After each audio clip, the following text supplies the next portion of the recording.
Hello बच्चों, कैसे हैं आप सभी। तो आज हम लोग पढ़ने वाले हैं चैप्टर 3 आपके इकोनॉमिक्स का। ठीक है, तो शुरू करते हैं। पहले देखते हैं, एक डाटा बस दिया हुआ है 270 मिलियन या 27 crore people live in India live in poverty. ठीक है ना। जो 27, लेकिन ये डाटा पुराना है। सेंसस जो आपका 2011 में हुआ है उसके अकॉर्डिंग ये डाटा है। ठीक है ना। सेंसस फिर 2000 हर 10 ईयर्स पे होता है। 2021 में होना था लेकिन हो नहीं पाया है। ठीक है, तो अब जो नेक्स्ट डाटा आएगा उसके हिसाब से देखेंगे कि इंडिया में पुअर पीपल कितने हैं। ठीक है, अब पॉवर्टी समझने के लिए, ऐसे भी usually day to day life में आप घर से बाहर निकलते हैं तो बहुत सारे पुअर पीपल्स को देखते हैं आप। ठीक है ना। तो हमें पूरे इस चैप्टर में ये समझना है कि हम पुअर किसे कहेंगे, क्या क्या कंडीशंस हो सकते हैं जिसके वजह से हम किसी को पुअर बोल सकते हैं। ठीक है, तो इसके लिए दो केसेस दिए हुए हैं, या बोल सकते हैं कि दो कहानियां दी हुई है जिससे आपको पता चलेगा कि पॉवर्टी के रीजंस क्या क्या हो सकते हैं। ठीक है, सो पहला स्टोरी हम देखते हैं जो कि है स्टोरी ऑफ राम शरण। ठीक है, ये अर्बन केस, यानी अर्बन एरिया में ये पर्सन रह रहे हैं, तो वहां पे क्या क्या प्रॉब्लम्स है वो देखते हैं। 33 ईयर ओल्ड है राम शरण, डेली वेज लेबरर। अब ये समझ लीजिए डेली वेज लेबरर का मतलब क्या है ना, कि आज काम मिला है, हो सकता है कल काम ना मिले। ठीक है ना। कितना मिल रहा है इन्हें? 1500 रुपीज पर मंथ। ठीक है, यानी अभी घर में कितना आ रहा है टोटल? 1500। चलिए आगे चलते हैं। फैमिली मेंबर्स टोटल कितने हैं? 6। एक वाइफ है, 4 चिल्ड्रन है और एक रामचरण हो गया। 4 चिल्ड्रन जो है उनकी एज क्या है? 20, मतलब सॉरी 12 ईयर से लेकर 6 मंथ्स के बीच में है। ठीक है, यानी सारे बच्चे अभी छोटे हैं, कुछ ज्यादा अर्न कर नहीं सकते हैं। Send money to old parents like father. Father क्या है? लैंडलेस लेबर है। ठीक है ना, यानी अपने फादर को भी, रामचरण अपने फादर को भी पैसा भेज रहा है क्योंकि वो एक क्या है? लैंडलेस लेबरर है। ठीक है। लिविंग, कहाँ रह रहे हैं ये लोग? तो एक रूम है, रेंटेड है, क्राउडेड बस्ती, वो भी आउटस्कर्ट। देखिए नॉर्मल सी बात समझिए, आप जितने लोग हैं, अगर सिटी में आप रह रहे हैं तो आप जानते हैं सिटी में रहना काफी महंगा होता है। वही सिटी के थोड़ा बाहर आप रहते हैं तो जो रेंट होता है ना, रेंट का जो अमाउंट होता है वो क्या होता है? थोड़ा कम होता है। इसीलिए क्या रह रहे हैं? सिटी के बाहर रह रहे हैं। Shack built of bricks and clay tiles. ठीक है ना, यानी घर की जो स्थिति भी बोल सकते हैं वो कोई ज्यादा सही नहीं है, पक्का हाउस प्रॉपर नहीं है। वाइफ है संता देवी, पार्ट टाइम मेड है, जिसका इन्हें क्या मिल रहा है? 800 रुपीज पर मंथ मिल रहा है। ठीक है ना, तो यहां मैं जोड़ दे रहा हूं 1500 और 800। ठीक है, नेक्स्ट चलते हैं। Meagre meal of dal and rice twice a day, यानी कि दाल और चावल खा रहे हैं। ठीक है, और 2 बार। ठीक है। एल्डर सन है, टी शॉप पे वर्क कर रहा है, कितना कमा रहा है? 300 रुपीज, तो 300 यहां ऐड कर दे रहे हैं। डॉटर जो है 10 ईयर ओल्ड है, वो क्या कर रही है? Take care of younger sibling, जो उनसे भी छोटे छोटे लोग, उनके घर के जो मेंबर्स हैं उनका वो ख्याल रखती है। ठीक है।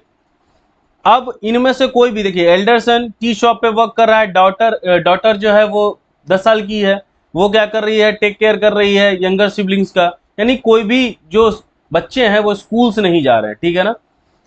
2 pairs of hand me down clothes. ठीक है ना, यानी ऐसे क्लोथ्स हैं जो अब जब तक खत्म खराब नहीं होंगे, ऐसे ही 2 ही पेयर क्लोथ्स हैं सभी के पास। शूज इन लोगों के लिए क्या है? एक लग्जरी आइटम है। ठीक है ना। सारे के सारे क्या है? अंडर नरिश्ड है, यानी कि प्रॉपर जो न्यूट्रिएंट्स बॉडी में या जो हमें डे टू डे लाइफ में लेना चाहिए वो ले भी नहीं पा रहे हैं। ठीक है, और हेल्थ केयर की कोई फैसिलिटी नहीं है। ठीक है, और टोटल इनकम अगर घर का जोड़ा जाए तो कितना है? 2600 रुपीज ये पर मंथ अर्न कर रहे हैं। ठीक है, देखिए इस अर्निंग में भी अभी खर्चे होंगे। ठीक है ना, रेंटेड हाउस है, खाना पीना है। ठीक है, चलिए, और 2600 कुछ नहीं होता है। नेक्स्ट है, अब लखा सिंह का स्टोरी देखेंगे। अब ये क्या है? Rural case. अब रूरल केस में क्या क्या प्रॉब्लम है वो हम समझने की कोशिश करेंगे। फर्स्ट क्या है? नो लैंड, यानी कि लखा सिंह के पास कोई लैंड नहीं है। 50 रुपीज कमा रहे हैं ये। ठीक है, ऑफन इट्स इन काइंड। अच्छा ये समझ लो, पेमेंट जो मिलती है या तो इन कैश मिल सकती है, इन कैश या काइंड। कैश का मतलब सीधा आप समझ रहे हैं, कैश में आपको पेमेंट हो गया। मान लीजिए आपकी सैलरी 10,000 है, आपको मैंने 10,000 रुपए दे दिए कैश में। काइंड का मतलब क्या? कि अगर वही 10,000 जो सैलरी है ना, उस 10,000 के बदले में मैं आपको वीट दे दूं, राइस दे दूं, ठीक है ना, वेजिटेबल्स दे दूं, लेकिन मैं दूंगा उस 10,000 के बराबर। ठीक है ना, उतना ही मैं आपको कोई अनाज दे दूं, तो वो क्या हो गया? काइंड में पेमेंट करना। ठीक है। फैमिली मेंबर्स कितने हैं? 8 के हैं। Can not manage 2 square meals a day. ठीक है, जो आप हिंदी में आप लोग बोलते हैं 2 वक्त की रोटी नहीं खा पा रहे हैं, वो हालत है इनकी। लिविंग क्या, कच्चा हट, वो भी कहाँ, आउटस्कर्ट्स ऑफ द विलेज। वो कहाँ पे रह रहे थे, अर्बन एरियाज में रह रहे थे, उसके आउटस्कर्ट में, उसके बाहर। ये लोग विलेज में है लेकिन विलेज के बाहर साइड एरियाज में रह रहे हैं। वोमेन क्या है, chopping fodder and collecting firewood, जिसको आप हिंदी में बोलते हैं जलावन। तो जलावन का सारा वो सब चीज इकट्ठा करने का काम इनका है। फादर जो है, यानी किसके, लखा सिंह के जो फादर हैं, वो टीबी पेशेंट है, 2 साल पहले मर चुके हैं। ठीक है, और क्यों मरे, रीजन क्या है, लैक ऑफ मेडिकेशन, यानी प्रॉपर हेल्थ केयर फैसिलिटी नहीं मिल पाई, इसके वजह से उनकी जान चली गई। ठीक है। मदर क्या है, मदर जो लखा सिंह है, इनकी जो मदर है, उनको भी सेम ही डिजीज है और धीरे धीरे उनकी भी जान जा रही है इस डिजीज के वजह से। विलेज में एक प्राइमरी स्कूल है और लखा सिंह कभी उस स्कूल में नहीं गया। न्यू क्लोथ जो है, once in a few year, यानी कुछ सालों पे एक कपड़े ये लोग लेते हैं। ठीक है। शॉप यानी साबुन और ऑयल, इनके लिए क्या है, एक लग्जरी आइटम। वहां पे क्या था, शूज था। ठीक है। अब आपकी किताब में कुछ रीजंस ऑफ पॉवर्टी दिए हैं। अब देखिए ये रीजंस जो है ना, ये बहुत सारे आपने जो 2 केसेस पढ़े उसमें कॉमन होंगे। ठीक है ना। अब वो हम देखते हैं, जैसे लैंडलेसनेस, नो लैंड। ठीक है, ऐसे समझिए, मान लीजिए मेरी एक जॉब है, ठीक है, और मेरी जॉब चली जाती है, और अगर मेरे पास लैंड होगा ना, तो मैं इस पे जाके काम कर लूंगा, कुछ ना कुछ अर्न कर लूंगा। ठीक है ना, कुछ भी उगा लूंगा, तो मेरा घर तो चल जाएगा। लेकिन अब जॉब भी चली गई और मेरे पास लैंड भी नहीं है, तब तो मेरे लिए लाइफ को सस्टेन करना काफी मुश्किल हो जाएगा। और हम लोगों ने क्या किया, इन 2 केसेस में एक जगह पढ़ा कि कोई लैंड नहीं है, शायद लखा सिंह के पास कोई लैंड नहीं है। अनएम्प्लॉयमेंट, अनएम्प्लॉयमेंट का मतलब क्या है कि अब ये नहीं कि नॉर्मली हम बोल दें कि जॉब नहीं होना अनएम्प्लॉयमेंट होता है। ठीक है ना। रियल डेफिनेशन क्या है अनएम्प्लॉयमेंट का, मैंने person is willing to work, यानी उसे काम करने की इच्छा है, at a prevailing wage rate. Prevailing wage rate का यानी मार्केट में जो वेज रेट चल रहा है। जैसे मान लीजिए क्लास 9th है, 9th का बच्चा का, मान लीजिए जो भी 9th क्लास के जो बच्चे होते हैं, आई थिंक 14 ईयर्स, 13-14 ईयर्स के होते हैं। ठीक है ना। तो मान लीजिए 14 ईयर्स के लिए बच्चे का जो मार्केट में रेट है, अगर वो 9th पास है, तो मान लीजिए उसको 5,000 की जॉब मिलती है। तो तुम इस 5,000 पे भी काम करने के लिए तैयार हो, उसके बाद भी तुमको वर्क ना मिले, इसके बाद भी, then after you don't find work, उसे हम अनएम्प्लॉयमेंट कहते हैं। ठीक है। तो अनएम्प्लॉयमेंट, अब देखो अनएम्प्लॉयमेंट का सीधा सा रिलेशन किससे है, पॉवर्टी से। मान लो आपके घर में कोई एक ही पर्सन है जॉब करने वाला, ठीक है, उसकी भी नौकरी चली गई, वो क्या हो गया, अनएम्प्लॉयड हो गया। अनएम्प्लॉयड हो गया तो धीरे धीरे जो आपकी फैमिली है वो क्या होती चली जाएगी, पुअर होती चली जाएगी। ठीक है। तो डायरेक्ट रिलेशन होता है। साइज ऑफ फैमिली, अब ऐसे समझो, मैं 2 kg कुछ लेके आया हूं, मान लो फ्रूट्स लेके आया। अब 2 kg फ्रूट्स लेके आया, बच्चों के लिए लेके आया हूं, मेरे 2 बच्चे हैं, तो 1-1 kg दोनों खाएंगे। अगर यही 4 बच्चे होंगे तो 500 ग्राम सब खाएंगे, चारों बच्चे मेरे। ठीक है ना। तो आप ये समझो, जितना साइज ऑफ फैमिली ज्यादा होगा उतना रिसोर्स आपको ज्यादा चाहिए, उस हिसाब से आपको अर्निंग कैपेसिटी अपनी बढ़ानी होगी। ठीक है। तो आप देख ही रहे थे, किसी में 8 फैमिली मेंबर्स थे या 6 फैमिली मेंबर्स थे, 2 केसेस हमने देखे।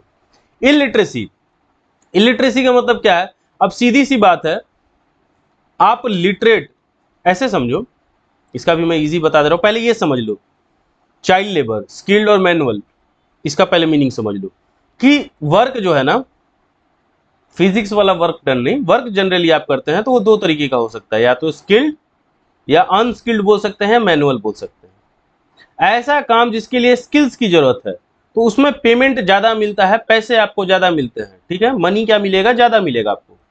मैनुअल में यानी कि वो काम जो कोई भी कर सकता है और उस काम के लिए कोई स्किल्स की जरूरत नहीं है। दोनों का मैं एग्जांपल दूंगा। जैसे मान लीजिए टीचर, एग्जांपल के लिए टीचर, तो उस टीचर के पास उस सब्जेक्ट का नॉलेज होना चाहिए, तभी वो पढ़ा सकता है, स्किल्स है।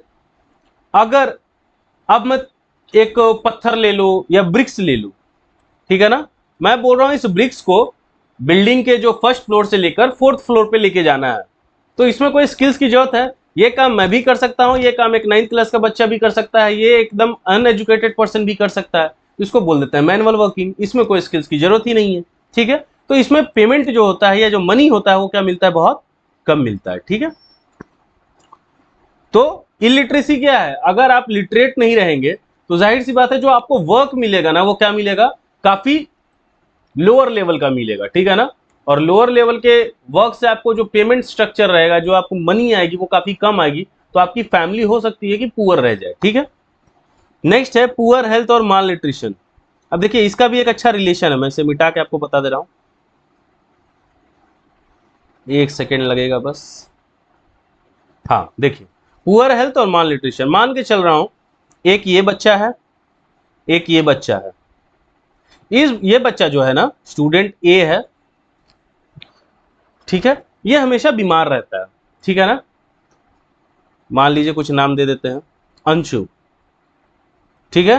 अंशु है वो हमेशा क्या रहता है, बीमार रहता है। अब बीमार रहता है तो क्या है, उसकी प्रोडक्टिविटी कम होगी, यानी कि अब वो मेरे क्लास में पढ़ने आया है तो फीवर है तो उसे पढ़ाई समझ में नहीं आ रही है, या फिर मान लीजिए वो कहीं जॉब ही करता है तो वो 10 आवर्स का जॉब है, वो 60 आवर्स अच्छे से वर्क कर पा रहा है, तो क्या हो रहा है, प्रोडक्टिविटी इसकी कम हो रही है। इतना अच्छा अगर ये हेल्दी होता तो अच्छे से काम करता है, हेल्दी नहीं है इसलिए खराब तरीके से काम कर रहा है। खराब तरीके से काम करेगा या तो जॉब चली जाएगी, या उसका जो रिजल्ट आउटपुट जो आएगा वो कम आएगा। वही जो हेल्दी पर्सन होगा, ठीक है ना, हेल्दी पर्सन होगा, अब वो क्या है, उसका 10 घंटे का जॉब है, वो 10 आवर्स पूरे प्रोडक्टिविटी से काम कर रहा है, बॉस देखेगा खुश होगा, खुश होगा, उसे प्रमोशन मिलेगा, उसकी सैलरी और बढ़ेगी। या वो पढ़ने आ रहा है तो उसे सारी चीजें समझ में आ रही है क्योंकि वो हेल्दी है, ठीक है। तो पुअर हेल्थ और माल न्यूट्रिशन से भी क्या हो सकता है, आप पॉवर्टी की तरफ ही जाएंगे, ठीक है ना, क्योंकि आपकी प्रोडक्टिविटी घट रही है। Next is child labour. Child labour क्या है, आप जानते हैं छोटे बच्चे को आप देखते हैं ढाबा वगैरह पे, मैंने एक क्वेश्चन भी स्कूल्स में पूछा है बहुत बार बच्चों से कि चाइल्ड लेबर तो क्राइम है, लेकिन फिर भी ये चीज प्रैक्टिस होती है, क्यों, इसका जवाब आप लोग मेरे को कमेंट में बताइए, ठीक है ना, कि चाइल्ड लेबर इलीगल है तो फिर ये हो क्यों रहा है, ठीक है ना। ये आप मुझे कमेंट में बताइए, अगर नहीं बता पाएंगे तो आप मुझे कमेंट में ये भी बोल दीजिएगा कि सर आप ही बता दीजिए, तो मैं बता दूंगा, ठीक है ना। चाइल्ड लेबर नहीं होना चाहिए, क्योंकि चाइल्ड अगर काम ही करेगा, क्योंकि राइट टू एजुकेशन का अधिकार सबको है, राइट टू एजुकेशन, वो पढ़ेगा तो उसके स्किल्स बढ़ेंगे, लिटरेट कहलाएगा वो, पेमेंट स्ट्रक्चर होगा, जो मनी मिलेगा उसे वो ज्यादा मिलेगा। तो और अगर वो चाइल्ड लेबर करेगा तो वो कुछ पढ़ नहीं पाएगा तो लाइफ में आगे नहीं बढ़ पाएगा, ठीक है। हेल्पलेसनेस, हेल्पलेसनेस क्या है, अधिकतर ये देखा गया है जो पुअर पीपल है उनके साथ कोई खड़ा नहीं हो सकता। हो तो सकते ही हैं, मैं भी खड़ा हो सकता हूं, आप भी खड़े हो सकते हैं, लेकिन खड़ा कोई होता नहीं है। इवन गवर्नमेंट भी इग्नोर करती है। कोई छोटी सी चीज जो उनके दिमाग के बेसिस पे, उनके स्किल्स के बेसिस पे जो उन्हें चाहिए बस उन्हें मुहैया करा दिया जाता है, डेवलपमेंट की बात नहीं की जाती है, ठीक है ना। तो उन्हें एक हेल्पलेसनेस की फीलिंग आती है, ठीक है ना। वो कहीं पैसा मांगने जाते हैं, उन्हें पैसा नहीं मिलता, क्रेडिट मांगने जाते हैं, क्रेडिट नहीं मिलता, बैंक उन्हें लोन भी प्रोवाइड नहीं करते हैं, क्योंकि उसके लिए भी एक मिनिमम क्राइटेरिया होता है। क्लास 10th में आप जाएंगे तो मनी एंड क्रेडिट पढ़ेंगे तो समझेंगे। तो जैसे मैं एक एग्जांपल दूं आपको, आपके बैंक में 100 रुपया है तो बैंक आपको 1 करोड़ का लोन थोड़ी देगी। 100 रुपया रखा है तो 100 रुपए के हिसाब से 50 रुपया 40 रुपया लोन आपको दिया जा सकता है, ठीक है ना। क्योंकि भरोसा बैंक को कैसे होगा कि आपको मैं 5,000 का लोन दे दूं तो आप कैसे चुकाओगे, क्योंकि आपके बैंक में तो कोई ट्रांजेक्शन ही नहीं हुआ है, 100 रुपया से ज्यादा कभी आया ही नहीं है बैंक में। तो ऐसा 2 महीने में क्या हो जाएगा कि आप बहुत पैसा कमा लोगे, ठीक है ना। तो ये सारी चीजें हैं। तो किताब में नेक्स्ट क्या है ना, पॉवर्टी के डायमेंशंस दिए हुए हैं, ठीक है ना। ये भी सेम पैराग्राफ है, यानी कि एसेंस निकाला गया है, ठीक है ना। ये दो स्टोरीज को पढ़ के क्या क्या डायमेंशंस है पॉवर्टी के वो दिया गया है। जैसे hunger and lack of shelter देखे थे, 2 वक्त की रोटी चल रही है बस, ठीक है, प्रॉपर शेल्टर रहने की जगह नहीं है, बच्चे स्कूल से नहीं जा रहे हैं, वो उनके जो फादर थे वो लैक ऑफ मेडिकेशन की वजह से उनकी डेथ हो गई, ठीक है। नेक्स्ट क्या है, lack of clean water and sanitation facility.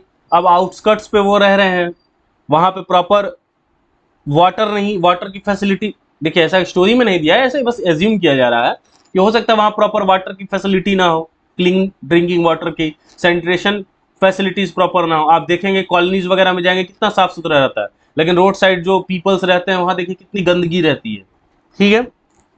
Lack of regular job, वही अनएम्प्लॉयमेंट, या जो डेली वेज लेबरर हैं, आज वर्क है कल नहीं है, तो आज कमा के ला पाएंगे कल वो नहीं लेके आ पाएंगे। सेंस ऑफ हेल्पलेसनेस अभी मैंने एक्सप्लेन किया।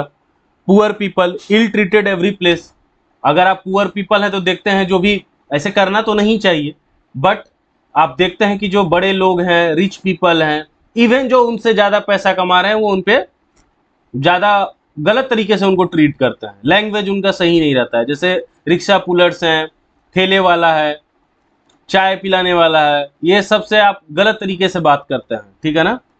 और मेरा मानना है एज ए टीचर भी मैं बोलूँ तो कोशिश कीजिए बड़ों से लड़ने की। बड़ों से लड़ने का मतलब मेरा ये नहीं है कि अब जो भी आपके सामने सीनियर सिटीजन दिखने लगे उससे जाके लड़ाई कर लेनी है। मेरा मतलब है रिवॉल्ट का, ठीक है ना, रिबेलियन का, सही चीज के लिए अपने बातों को रखना, विद्रोह जिसे हम कहते हैं, ठीक है ना, वो करना है। सोसाइटी में कुछ ऐसा गलत हो रहा है तो उसका सपोर्ट नहीं करना है, ये सीखना है आपको, ठीक है ना। अपनी बात रखनी है, चुप नहीं रहना, ठीक है। आगे बढ़ते हैं। Poverty as seen by social scientist. अच्छा, एक और चीज मैं बताना चाह रहा था, क्या था वो, एक छोटा सा कोई टॉपिक था जो मुझे बताना था अभी इसी में। एक सेकेंड आप रुक जाइए।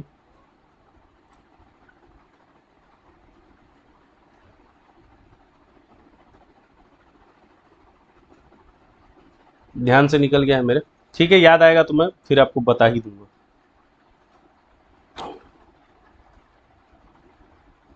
हाँ, याद आ गया। देखिए, एक दूसरा पर्सपेक्टिव देखते हैं, ये किताब में नहीं दिया है, मैंने अभी ही बताया था। फैमिली मेंबर्स ज्यादा हैं तो आपको ज्यादा रिसोर्सेज लगेंगे, उन सबको फीड करना पड़ेगा। मैंने वो जो एग्जांपल दिया था कि मैं 2 kg फ्रूट्स लेके आ रहा हूँ, मेरे 2 बच्चे हैं तो सिर्फ दो में 1-1 kg डिवाइड होगा, 4 बच्चे होंगे तो 500 ग्राम्स होगा। लेकिन थोड़ा उनके लॉजिक्स की तरफ से चलते हैं। जो पुअर पीपल है वो क्या सोचते हैं ना कि मेरे 4 बच्चे हैं ना, तो सब अगर 50-50 रुपए भी कमा के ले आते हैं तो क्या होगा, मैं 200 रुपीज मेरे पास आ जाएंगे। इसीलिए पुअर पीपल्स में आप देखेंगे ना, जनरली जनरली मैं बोल रहा हूं, देखेंगे तो पॉपुलेशन आपको ज्यादा दिखेगी। और वही जो रिच सेक्शंस ऑफ सोसाइटी है या मिडिल क्लास ऑफ सोसाइटी है, उनके घर में बच्चों की जो संख्या होगी वो 1 और 2 होगी, मैक्सिमम 3 होगी।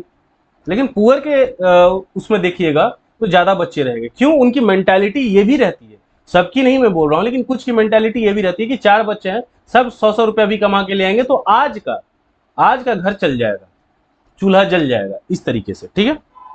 चलिए आगे बढ़ते हैं। Poverty as seen by social scientist, ठीक है ना।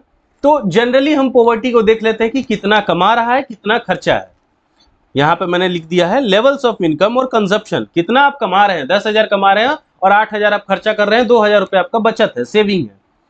तो बोला कि नहीं, सिर्फ पॉवर्टी को इन एस्पेक्ट्स पे देखना ही सही नहीं है। पॉवर्टी के क्योंकि रीजंस और भी सारे हैं, तो और बहुत सारे इंडिकेटर्स हो सकते हैं जिससे हम देख के बोल सकते हैं कि हाँ सामने वाला पुअर है। लाइक सोशल इंडिकेटर्स क्या क्या है, जैसे इलिटरेसी लेवल, ये सब अभी आप पढ़े हैं। Malnutrition, health care proper नहीं मिलना, जॉब अपॉर्चुनिटीज प्रॉपर नहीं रहना, drinking water, lack of drinking water and sanitation की फैसिलिटी, ठीक है ना।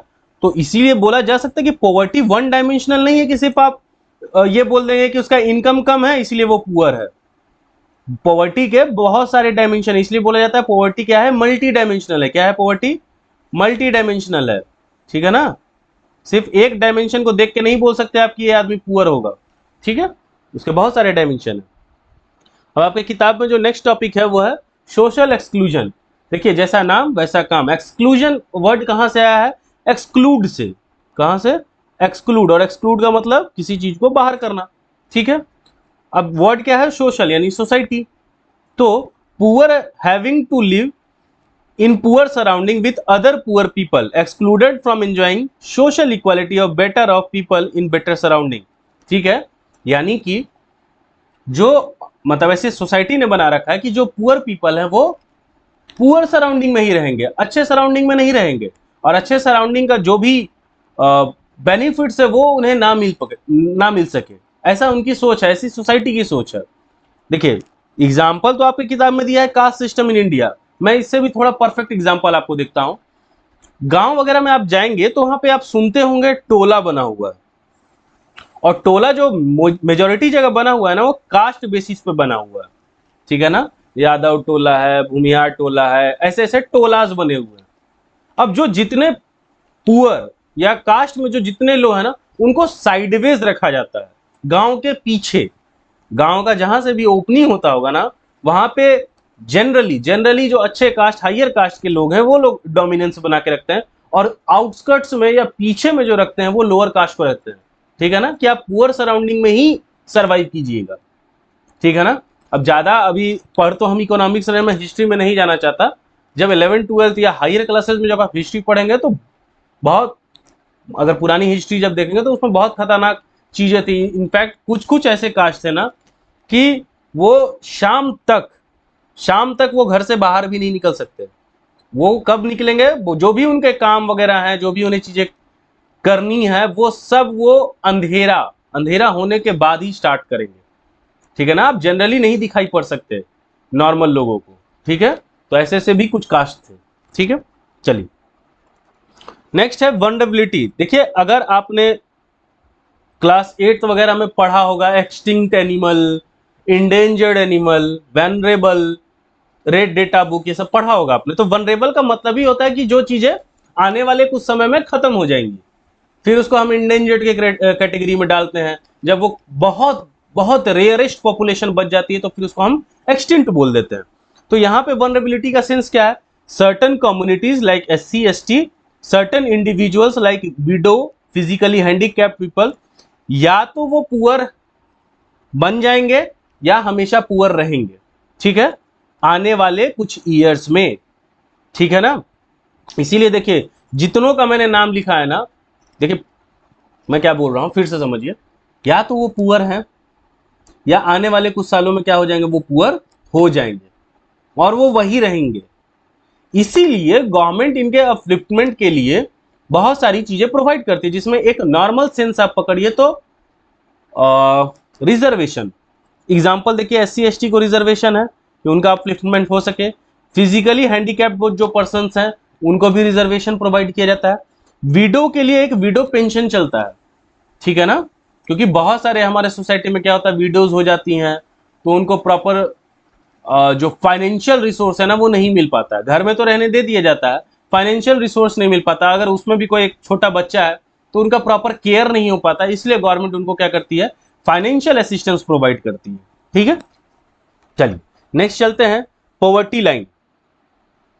अब किताब के अकॉर्डिंग पॉवर्टी लाइन में क्या है कि पुअर कौन होगा, इनकम और कंजप्शन लेवल्स फॉल्स बिलो ए गिवन मिनिमम लेवल। ये लाइन ध्यान रखनी है, ये वर्ड ध्यान रखना है, यानी कि कुछ मिनिमम लेवल सेट किया जाएगा, अगर उससे नीचे आप जा रहे हैं तो हम आपको पुअर कंसीडर कर देंगे। एग्जाम्पल लेता हूं, जैसे मैं बोल रहा हूं कि अगर तुम 50 रुपया डेली कमा रहे हो तो तुम पुअर नहीं हो, यानी अगर तुम 49 रुपीज कमा रहे हो, ध्यान से देखो, मैं बोल रहा हूं 50 रुपया कमा रहे हो तो तुम पुअर नहीं हो। तो जाहिर सी बात है, इससे नीचे जितने लोग होंगे लाइक 49, 30 रुपीज, 15 रुपए, ये सब जो होंगे वो क्या कहलाएंगे, पुअर कहलाएंगे। तो ये मिनिमम लेवल हो गया। ठीक है ना, basic need is different times and in different countries, यानी देखिए सबकी बेसिक नीड्स अलग अलग हो सकती है। आपकी किताब में बहुत अच्छा एक एग्जाम्पल दिया, मैं वही ले रहा हूं कि मान लीजिए हो सकता है, देखिए ये एग्जाम्पल है, एक बार एक बच्चे ने बोल दिया था सर ऐसा जरूरी तो नहीं, जबकि मैंने ये लैंग्वेज यूज किया था कि ऐसा जरूरी नहीं है, ये एग्जाम्पल है बस आपको जनरल वे में समझाने के लिए। तो मैं क्या बोल रहा हूं, हो सकता है अमेरिका का जो पुअर है ना उसके लिए बाइक रखना नॉर्मल चीज है। ठीक है ना, वहां के पुअर के पास बाइक नॉर्मली रहता है, लेकिन इंडिया के लिए, ऐसे किताब में शायद कार का एग्जाम्पल दिया हुआ है, लेकिन इंडिया में पुअर के पास कार रखना अपने आप में लग्जरी है, नॉर्मल बात नहीं है, लग्जरी है ये। ठीक है, क्योंकि अमेरिका क्या है, वहां की GDP अच्छी है, वहां का स्टैंडर्ड ऑफ लिविंग अच्छा है, तो वहां के जो पुअर है ना वो हमारे मिडिल क्लास के बराबर आते होंगे। ठीक है ना, तो अदर कंट्रीज में पुअर की स्थिति अलग हो सकती है। ठीक है ना, वहां का मिनिमम लेवल कुछ और हो सकता है हमारे कंट्री के एस्पेक्ट में। ऐसे ही हमारे स्टेट, आगे पढ़ेंगे हम, स्टेट में भी हम कंपैरिजन कर सकते हैं। जैसे बिहार ज्यादा पुअर स्टेट है रेदर देन अदर स्टेट्स के, बिहार और उड़ीसा। ठीक है, तो अब समझते हैं, एक अच्छा लाइन मैंने लिया है, cut off point on line of distribution. अब इसको बहुत इजीली समझते हैं, मैं क्या बोल रहा हूं, ये लाइन ऑफ डिस्ट्रीब्यूशन है। डिस्ट्रीब्यूशन का मतलब कि यहां पे हम कुछ डिस्ट्रीब्यूट करेंगे, क्या डिस्ट्रीब्यूट करेंगे वो बाद में देखेंगे। इसमें मैंने लगा दिया है कट ऑफ पॉइंट।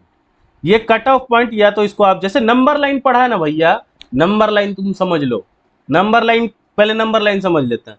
सर इसके लेफ्ट में निगेटिव, इसके इधर पॉजिटिव, ठीक है, ये 0 हो गया। तो ऐसे ही तुम समझ लो, ये हो गया तुम्हारा कट ऑफ पॉइंट, जिसको आपने 0 कह दिया, निगेटिव, यानी यहाँ पे सारे पुअर आ गए, यहाँ पे क्या आ गए, नन पुअर आ गए, इसको मैंने बांट दिया। अब इसके भी बहुत सारे हायरार्की हो गए, जो वनरेबल पढ़ा है, पुअर, लोअर मिडिल क्लास, ये सारी चीजें इधर क्या हो जाएगा, upper middle class, millionaire, billionaire, ये सब ऐसे ऐसे लाइंस बढ़ते जाएंगे। जैसे कैसे मैथ्स में 1 2 3 4 होता है, वैसे ही आगे आगे स्टेजेस बढ़ते जाएंगे। तो इसमें सारे नन पुअर आ जाएंगे, इसमें पुअर आ जाएंगे, इसके भी अलग अलग स्टेजेस हो गए, ठीक है। और एनएसएसओ एक डिपार्टमेंट है, नेशनल सैंपल सर्वे ऑर्गेनाइजेशन। फिर से बोल रहा हूँ, एनएसएसओ का फुल फॉर्म क्या है, नेशनल सैंपल सर्वे ऑर्गेनाइजेशन। ये क्या करता है, बार बार एस्टिमेट करते रहता है कि हम पुअर किसे मानेंगे, मिनिमम लेवल क्या होगा, ठीक है ना। अभी हम देखेंगे मिनिमम लेवल क्या है, बस बता रहा हूं। तो मेथड हम क्या यूज करते हैं, तो मेथड हमारे पास दो है। पहला मेथड का नाम क्या है, मंथली पर कैपिटा एक्सपेंडिचर। अब ध्यान से सुनिएगा, इसीलिए मैंने आपको पॉवर्टी लाइन में 2-3 बातें बताई हैं। इनकम और consumption level falls below. Income consumption का मतलब आप कितना अर्न कर रहे हैं और उसमें आप कितना खर्च कर रहे हैं, ठीक है ना। 100 रुपया कमा रहे हैं तो उसमें 60 रुपया आप खर्च कर रहे हैं, ठीक है। तो मंथली पर कैपिटा एक्सपेंडिचर, ठीक है, ये तेंदुलकर ने दिया था, इसलिए तेंदुलकर मेथोडोलॉजी कहा जाता है। अब 2011-12 के हिसाब से अगर 816 रुपए से आप कम कमा रहे हैं रूरल एरिया में, तो आप क्या कहलाएंगे, पुअर कहलाएंगे। और 1000 रुपए से कम कमा रहे हैं कहां, रूरल एरिया में, तो आप क्या कहलाएंगे, पुअर कहलाएंगे। इससे कम, यही तुम्हारा कट ऑफ पॉइंट हो गया। यानी ये जो लंबा लाइन देखा था, यही तुम्हारा कट ऑफ पॉइंट है, 1000 और 8। अब इन दोनों से तुम कम कमा रहे हो तो तुम पुअर हो, इन दोनों से ज्यादा कमा रहे हो तो तुम नन पुअर हो। समझ आ गया। आगे चलते हैं। इसमें एक और चीज है, अगर मैं पूछूं कि सर ये 816 रुपए ही क्यों है, 5000 भी हो सकते थे, 10,000, इसको देखिए इतना डिटेल में नहीं पढ़ना, लेकिन बस बता दे रहा हूं ये 816 रुपए आया कैसे होगा। तो हमने पहले बनाया बेसिक नीड्स। क्या बनाया, बेसिक नीड्स।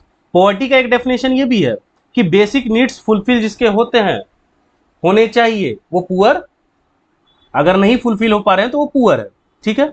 अब बेसिक नीड्स, जैसे एग्जांपल ले रहा हूं मैं, एग्जांपल है ये, मान लीजिए मैं बोल रहा हूं कि मंथ में आपका खाने का खर्चा मान लीजिए 100 रुपया होना चाहिए, और शॉप वगैरह ये सारी चीज़ों का खर्चा 100, या फिर मैं मान लीजिए ऐसे, एक्चुअली ऐसे नहीं होता है, इसमें भी देखा जाए तो प्राइस लिया जाता है और क्वांटिटी ली जाती है। तो जो जो चीज़ें जरूरी की चीज़ें हैं ना, उन सभी के प्राइसेज ले लिए जाते हैं, और एक मंथ में कितनी क्वांटिटी होगी, लाइक 2 होगा कि 4 होगा, ये 10 रुपये का 4 पीस हो गया, 20 रुपये की कोई चीज़ है उस 6 पीस हो गए, इसको कैलकुलेट करके तब निकाला जाता है कि अच्छा 816 रुपये, और अर्बन एरिया का 1000 रुपया, ठीक है ना, ऐसे कैलकुलेट किया जाता है। ऐसे इतना कैलकुलेशन पूछा नहीं जाएगा आपसे। Next is calorie intake. Normally देखिए, होने क्या लगा ना कि हम तो अब इतना डिटेल नहीं बता रहा हूं, नॉर्मल सेंस में आपको बता दे रहा हूं। होने क्या लगा कि जनरली मैं अब बोल रहा हूं कि कोई मेरा स्टूडेंट है, उसकी फैमिली 816 रुपये कमा रहे हैं, तो वो पुअर नहीं है, ठीक है। लेकिन उसके वजह से क्या होना, हमने सब कुछ, जैसे हमने बोला था ना, हम सब कुछ नाप किसके रहे हैं, इनकम और कंजप्शन के लेवल पे है। और आप देखेंगे जनरली इंडियंस की जो हाइट है ना, वो स्टंटेड हो गई है। यानी जो इंडियंस की एवरेज हाइट होती थी, वो धीरे धीरे घटते जा रही है, क्योंकि हम न्यूट्रिशन पे ध्यान नहीं दे रहे हैं, ठीक है ना, कि कैलोरी इनटेक कितना है। गरीब लोग खाना तो प्रॉपर खा लेते हैं, बहुत सारे ऐसे लोग हैं जो 816 रुपये कमा तो रहे हैं, लेकिन वो प्रॉपर कैलोरी इनटेक नहीं कर रहे हैं, प्रॉपर खाना नहीं खा रहे हैं, जिनके वजह से बहुत सारे इश्यूज आ रहे हैं। इसीलिए हमने क्या किया कि हम कैलोरीज के हिसाब से देखेंगे कि कौन पुअर है और कौन पुअर नहीं है, ठीक है। प्लानिंग कमीशन ने दिया था, वो क्या बोल रहा है, 2400 कैलोरीज पर पर्सन पर डे अगर ले रहा है रूरल एरिया में तो वो पुअर नहीं है, अगर इससे कम लेगा तो वो पुअर कहलाएगा। और अर्बन एरिया में अगर 2100 पर पर्सन पर डे कैलोरीज ले रहे हैं तो वो पुअर नहीं कहलाएंगे, ठीक है ना। यानी सीधी सी बात है, इससे कम लोगे तो पुअर, इससे कम नहीं लोगे तो पुअर नहीं कहलाओगे। तो अब एक बात समझो, यहां देखो ये 2400 है कहां, रूरल में, 2100 क्या है, अर्बन में। यहां देखो क्या था, रूरल में कम था, अर्बन में ज्यादा था। यहाँ पे अर्बन में कम है, रूरल में ज्यादा है। क्यों, क्योंकि रूरल के एरिया के जो लोग होते हैं वो लेबर इंटेंसिव वर्क बहुत करते हैं। क्या करते हैं? Labour intensive. वहाँ प्रॉपर ट्रांसपोर्टेशन नहीं होता है तो उनको पैदल ज़्यादा चलना होता है, तो पैदल ज़्यादा चल रहे हैं तो एनर्जी ज़्यादा लग रही है, तो उन्हें कैलोरी ज़्यादा इनटेक करना पड़ेगा। अर्बन एरियाज में ट्रांसपोर्टेशन की फैसिलिटीज़ है, बहुत सारी ऐसे वर्क हैं जहाँ पे ज़्यादा लेबर का यूज़ नहीं हो रहा है, ठीक है ना। अब जैसे गाँव वगैरह में एग्रीकल्चर हो रहा है, उसमें बहुत मेहनत लगती है। अब मेहनत लग रही है तो कैलोरी इनटेक ज़्यादा होना चाहिए, ठीक है। इसलिए अर्बन में क्या दिया गया है? कैलोरी कम इनटेक दिया गया है, ठीक है। चलिए आगे बढ़ते हैं। एक दी हुई है स्टोरी ऑफ शिवारमन, ठीक है ना। शिवारमन क्या है? कॉबलर है बाई कास्ट, लेकिन वो काम क्या कर रहा है? एग्रीकल्चरल लेबर है, ठीक है, जिसे उसे मिल रहा है 160 रुपये पर डे, ठीक है। और ये जनरली क्योंकि एग्रीकल्चर सेक्टर में है तो लगभग 5 से 6 मंथ उसके पास वर्क रहता है, बाद बाकी वर्क नहीं रहता है। वाइफ है, उसको रेयरली कोई जॉब मिल पाता है, और वो अभी जो वर्क कर रही है वो क्या कर रही है? एग्रीकल्चरल लेबरर का ही वर्क कर रही है, जो सेम उसके हस्बैंड कर रहा है, ठीक है। और उन्हें कितना मिल रहा है? 100 रुपीज। पहले ही आप देख लीजिए यहाँ इनइक्वालिटी कितनी है। अगर कोई मर्द काम कर रहा है तो 160 रुपए, और सेम काम औरत कर रही है तो 100 रुपए। गलत है ये। इसीलिए बात होती है वन रैंक वन पेमेंट होना चाहिए, ठीक है ना। जैसे मान लीजिए कोई टीचर है, वो भी 12th को पढ़ा रही हैं, और एक टीचर है, वो भी मेल टीचर है, वो भी 12th को पढ़ा रहे हैं, तो दोनों की पेमेंट स्ट्रक्चर सेम होनी चाहिए, दोनों 12th को पढ़ा रहे हैं, ठीक है। Family 8 members, again family members ज़्यादा है। मदर 65 ईयर ओल्ड है, विडोड है, और ज़्यादातर बीमार रहती है, ठीक है। और चाहती हैं कि मैं घर पे बोझ हूँ, मैं कुछ काम भी नहीं कर रही हूँ, तो मेरा मर जाना ज़्यादा अच्छा होगा। पुअर पीपल्स में ऐसा ऐसा होता है। नेक्स्ट इज 25 ईयर ओल्ड है, अनमैरिड सिस्टर है, किसकी? शिवारमन की, ठीक है ना। 3 गर्ल्स हैं, एक सन है, ठीक है। कोई स्कूल नहीं जाता है, no one go to the school, ठीक है, क्योंकि ये बुक अफोर्ड नहीं कर सकते, ठीक है। और आप लोगों के पास बुक्स है तो बुक्स नहीं पढ़ते हैं आप, बुक्स पढ़िए, ठीक है ना। यूट्यूब पे लेक्चर, मेरा ही लेक्चर है मान लीजिए देख लिया, लेकिन फिर भी एक बार बुक रीडिंग किया कीजिए, ठीक है ना। वो आपके बेनिफिट के लिए, वो आपके लिए ही बनाया गया, आपके रीड करने के लिए बनाया गया है, उसे एटलीस्ट एक बार पढ़ा कीजिए, ठीक है। Difficult to manage 2 meals a day, यानी यहाँ पे भी 2 वक्त की रोटी नहीं हो पा रही है। Buy milk once only for his son, क्योंकि सबसे छोटा सन ही है, सबसे यंगर सन ही है, तो दूध बस इसे ही मिल पा रहा है और किसी को ही नहीं मिल पा रहा है, ठीक है ना। यहाँ पे भी आप अदर फैक्टर्स भी देख रहे हैं, जो अभी आप पॉवर्टी के रीजंस पढ़ के हैं, इनमें भी वो सारी चीजें दिख रही हैं। स्कूल से नहीं जा पा रहे हैं, मदर इल है, ठीक है ना, प्रॉपर पेमेंट स्ट्रक्चर नहीं है, खाने जो बोल सकते हैं प्रॉपर मील होना चाहिए वो नहीं है, ठीक है। नेक्स्ट है आपका इंटर स्टेट डिस्पैरिटी। अभी हमने पॉवर्टी लाइन में मैंने आपको एक एग्जांपल दिया था कि एक, देखिए एक एक करके चलते हैं। मान लीजिए आपका दोस्त है, वो 100 रुपये कमा रहा है और आप कमा रहे हैं 10 रुपये, कंपेयर कर सकते हैं। उसी तरीके से एक बिहार स्टेट है और एक तमिलनाडु स्टेट है, इसको कंपेयर कर सकते हैं। इंडिया है, अमेरिका है, इसको कंपेयर कर सकते हैं, ठीक है। तो यहां हम क्या पढ़ रहे हैं? इंटर स्टेट डिस्पैरिटी, यानी स्टेट के बीच में डिस्पैरिटी कितनी है, अंतर क्या है, कंपैरिजन क्या है, ठीक है ना, वो हम देखेंगे। तो स्टेट 1 है, स्टेट 2 है, इसके बीच की डिस्पैरिटी कितनी है वो हमें जानना है, ठीक है। देखिए ये जो टॉपिक है इसमें अधिकतर फैक्ट बेस्ड चीजें दी हुई है कि वो इतना पुअर हो गया, ये परसेंटेज रहा पॉवर्टी डिक्लाइन का, ये सारी चीजें दी हैं। बोल सकता हूँ मोस्टली रटने वाली चीज है, ठीक है। समझने वाली चीज मैंने अभी ही समझा दी, ठीक है ना। अंतर क्या है, डिफरेंस क्या है, कंपैरिजन क्या है, बस। 2011-12 के डाटा के हिसाब से देखें, मध्य प्रदेश, असम, उत्तर प्रदेश, बिहार, उड़ीसा, और उसमें भी बिहार उड़ीसा जो है वो 2 सबसे पुअरेस्ट है। अर्बन पॉवर्टी देखी जाए, यानी अर्बन एरियाज में पॉवर्टी कहाँ ज्यादा देखी गई है, तो उसमें है उड़ीसा, मध्य प्रदेश, बिहार और यूपी, ठीक है। हमारा बिहार कहीं ना कहीं रैंक तो लेता ही है। पॉवर्टी डिक्लाइन कहाँ कहाँ हुई है? केरला और महाराष्ट्र, आंध्र प्रदेश, तमिलनाडु, गुजरात, वेस्ट बंगाल, ठीक है। अब इन कुछ कुछ स्टेट्स का दिया हुआ है कैसे इन्होंने पॉवर्टी को रिड्यूस किया, कैसे पॉवर्टी को डिक्लाइन किया है। पंजाब हरियाणा में एग्रीकल्चरल ग्रोथ हुआ, ग्रीन रेवोल्यूशन आपको पता ही है। केरला ने ह्यूमन रिसोर्स डेवलपमेंट किया। अब आप लोग भी सेकंड चैप्टर पढ़ के आए हैं ह्यूमन रिसोर्स के बारे में, ह्यूमन कैपिटल के बारे में। तो अब बिहार भी एक पुअर स्टेट है, अगर हम ह्यूमन कैपिटल पे अच्छा ध्यान दें तो बिहार भी उन चीज़ों से बाहर निकल सकता है। ऐसे रीजन अगर आप कमेंट कर देंगे तो मैं बता दूंगा बिहार का पुअर रहने का क्या रीजन है, ठीक है ना। सब रीजंस मैं बता दूंगा, ठीक है ना, क्योंकि ये तो एनसीईआरटी है, इसमें तो आपको पढ़ना एनसीईआरटी के अकॉर्डिंग है, ठीक है ना, कोई स्पेसिफिक रीजन के बारे में सिर्फ नहीं पढ़ना है। लेकिन मान लीजिए मैं भी बिहार का हूँ, अभी मेरे जो मोस्टली स्टूडेंट्स हैं वो भी बिहार के हैं जो देख रहे हैं ये वीडियो, तो अगर आप बोलेंगे तो मैं बिहार के पुअर होने का रीजन, टोटल रीजंस आपको बताऊंगा किस लिए बिहार पुअर है और आने वाले समय में भी पुअर रहेगा, ठीक है। वेस्ट बंगाल को देखा जाए तो लैंड रिफॉर्म, लैंड रिफॉर्म में आपको कुछ देर में बताऊंगा क्या होता है, ठीक है ना। तो लैंड रिफॉर्म का इंप्लीमेंटेशन यहां अच्छा हुआ, ठीक है, जिस वजह से वेस्ट बंगाल भी पॉवर्टी से बाहर आया।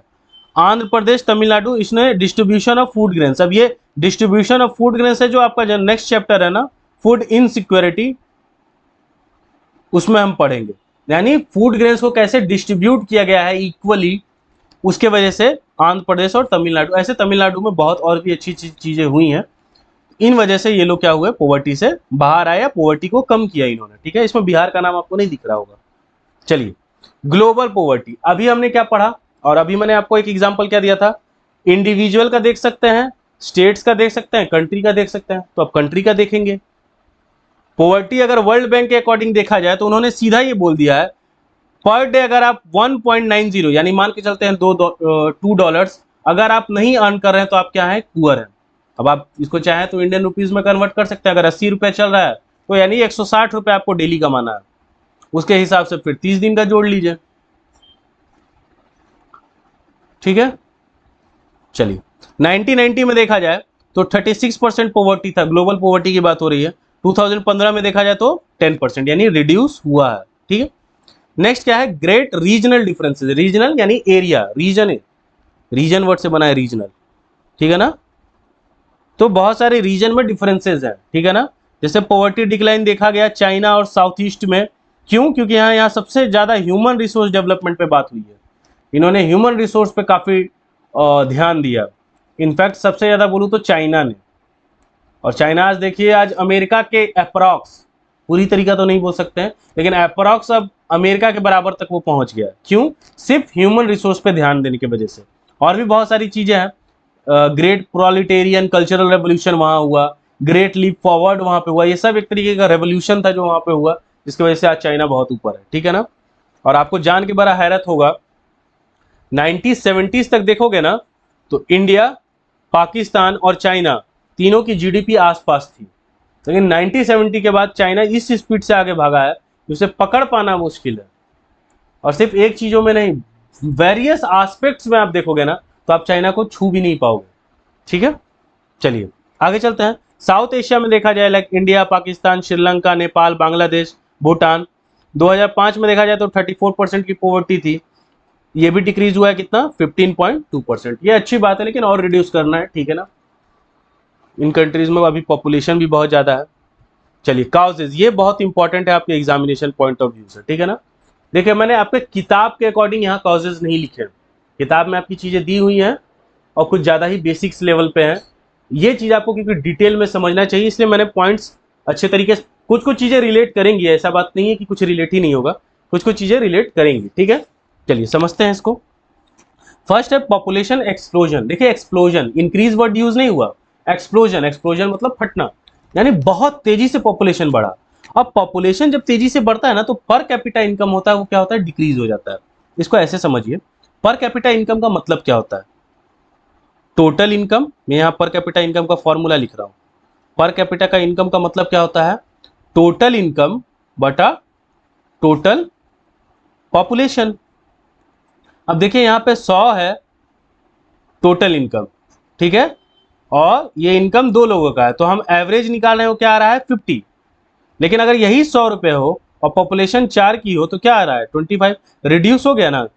मैंने तो रुपीज, इनकम तो सेम ही रखा, लेकिन यहाँ 2 था यहाँ 4 हो गया, पॉपुलेशन बढ़ी, तो आपका पर कैपिटा इनकम क्या शो हो रहा है, कम शो हो रहा है, ठीक है। Low level of economic growth, backwardness थी हमारे एग्रीकल्चर सेक्टर और इंडस्ट्रियल सेक्टर में, और जो थोड़ा और इतिहास में जाए, हिस्ट्री में जाए, तो जो अंग्रेज आए थे वो भी हमें लूट के गए, ठीक है ना। अंग्रेज क्या किए, वो भी हमें यहाँ से लूट के लेके गए, बहुत सारे रिसोर्सेज जो थे। देखिए उनका मकसद क्या था, थोड़ा सा आप देख लीजिए समझ पाएंगे। कि उनका जो एम था ना वो था कि यहां से चीप रेट पे वो क्या लेके जाए, रॉ मटेरियल्स लेके जाए, और वहां से क्या लेके आए, वो फिनिश गुड्स, ठीक है, और उसे क्या करें, सप्लाई करें हमारे ही कंट्री में। एक अच्छा एग्जांपल दूं तो यहीं से कॉटन लेके वो गए, शर्ट लेके आए, कॉटन मान लीजिए 50 रुपए में लिया, वहां से 200 का शर्ट लाया और बोला कि पहन लो, और 200 रुपए का शर्ट आपने खरीदा और 200 रुपए उनके जेब में चलेगा, 150 का अभी भी फायदा है। ये जनरल सेंस में बता रहा हूँ, कैलकुलेशन ऐसा नहीं होता है, आप 9th क्लास में, इसलिए बस इस हिसाब से बता रहा हूँ। तो वो क्या किया, फिनिश गुड्स बनाया, रॉ मटेरियल्स हमसे ही सस्ता लिया और बाद में हमें ही महंगा करके फिनिश गुड्स को बेच दिया। मान लीजिए इलायची हमारे यहाँ उग रही है, इलायची को ले गए, पेपर में फोल्ड, प्लास्टिक में फोल्ड कर दिया और अब 10 रुपए की हमें ही बेच रहे हैं, ठीक है। तो इस वजह से हमें क्या किया गया, लूटा गया, इसको कहते हैं सिस्टमैटिक लूट, ठीक है ना। हाई इलिटरेसी रेट, अब जो वीकर सेक्शन ऑफ सोसाइटी है, SC ST, अब उन्हें, क्योंकि वो इलिटरेट है तो उन्हें क्या मिली, लो पेड जॉब्स मिली, ठीक है, और क्योंकि उनके पास नॉलेज नहीं है प्रॉपर, और नॉलेज नहीं होने की वजह से अब उनकी फैमिलीज क्या हो गई, पुअर हो गई, क्योंकि घर में जो इनकम आ रहा है वो क्या आ रहा है, काफी कम आ रहा है। हाई लेवल ऑफ अनएम्प्लॉयमेंट, अब देखिए माइग्रेशन करने के बहुत सारे रीजन होते हैं, क्या होते हैं, बहुत सारे रीजन होते हैं। एक सेकंड देखिए, मैं क्या बोल रहा हूँ, माइग्रेशन का मतलब क्या होता है, moving one place to another place, एक प्लेस को छोड़ के आप दूसरे प्लेस जा रहे हैं, क्यों जा रहे हैं, क्या रीजन है इसका। तो माइग्रेट करने के बहुत सारे रीजन हो सकते हैं, वॉर हो सकता है, पॉल्यूशन हो सकता है, जॉब अपॉर्चुनिटीज प्रॉपर नहीं है, हेल्थ अपॉर्चुनिटीज नहीं है, स्कूलिंग प्रॉपर नहीं है, ठीक है ना। इन सारे रीजंस की वजह से क्या कर सकते हैं आप, एक प्लेस को छोड़ के दूसरे प्लेस जा सकते हैं, लेकिन इसमें सबसे ज्यादा जो इंपॉर्टेंट होता है वो जॉब होता है, ठीक है ना। ठीक है, अगर आपको गांव में कुछ काम करने के लिए नहीं मिल रहा है या मिल भी रहा है वो उसके लिए आपको पेमेंट बहुत कम मिल रहा है, तो आप अच्छे जगह पे जाते हैं। लेकिन अच्छे जगह पे जाने पे क्या हो रहा है ना, ऐसे समझिए, इसको भी मैं समझा रहा हूं। मैंने ऐसे बोला, देखिए गांव का भी, क्योंकि आपने देखा ना 816 और 1000 था। मान लीजिए कोई पर्सन है, ये एक पर्सन है, ये गांव में 600 रुपए कमा रहे थे, तो ये सोचे कि नहीं मैं बहुत पैसा कम कमा रहा हूं, मैं पुअर रह जाऊंगा, मैं अर्बन एरिया में जाऊंगा। ये अर्बन एरिया चले गए और वहां पे ये 800 रुपए कमाने लगे, या 900 रुपए मान लेते हैं, कितना कमाने लग गए, 900। क्योंकि देखिए अर्बन एरिया में चल जाना ही सिर्फ आपका मोटिव पूरा नहीं कर देता है, ठीक है। देखिए यहाँ 600 से आपको 900 रुपीज मिल रहा है, अच्छा पैसा मिल रहा है, आप तो खुश हो रहे हो, लेकिन वहां का खर्च भी ज्यादा है, वहां क्या है, खर्च भी ज्यादा है, और वहां का रेट क्या है, अगर 1000 रुपए से आप कम कमा रहे हैं तो आप पुअर कहला रहे हैं। तो हुआ कुछ नहीं, वही जो रूरल पुअर था ना वो शहर जाके अर्बन पुअर बन गया, ठीक है ना। बहुत सारे जो हमारे कंट्री में इंडस्ट्रियलाइजेशन हुआ वो सारे लोगों को एब्जॉर्ब नहीं कर पाए। जैसे मान लीजिए इंडस्ट्रीज, इंडस्ट्रियलाइजेशन का मतलब इंडस्ट्रीज ओपन हुई, अब इंडस्ट्रीज बोल रही है कि 100 लोग हमें चाहिए और वहां 500 लोग पहुंच गए, तो इंडस्ट्रीज कैसे इन लोगों को इन कर पाएगी। और हमारे कंट्री में ज्यादा इंडस्ट्रियलाइजेशन अच्छे से हुआ भी नहीं। एक होता कि बहुत सारी इंडस्ट्रीज ओपन होती, इंडस्ट्रियल डेवलपमेंट होता, तो बहुत सारे पीपल्स वहां पे जाके वर्क कर भी लेते, लेकिन हमारे कंट्री में ज्यादा अच्छा इंडस्ट्रियल डेवलपमेंट हुआ भी नहीं है, ठीक है। और पहला ही पॉइंट आप पढ़ चुके हैं, पॉपुलेशन एक्सप्लोजन, 100 की जरूरत है, 500 लोग हैं, तो 400 लोगों को तो नौकरी नहीं मिल पाएगी, ठीक है। नेक्स्ट चलते हैं, हाई लेवल ऑफ इनडेटनेस। डेट का मतलब होता है कर्ज, डेट का मतलब क्या होता है, कर्ज, ठीक है। अब जो अनएम्प्लॉयड है, यानी जिनके पास जॉब्स नहीं है, वो क्या करेंगे, कहीं ना कहीं से पैसा तो बोरो करेंगे हाई इंटरेस्ट रेट पे।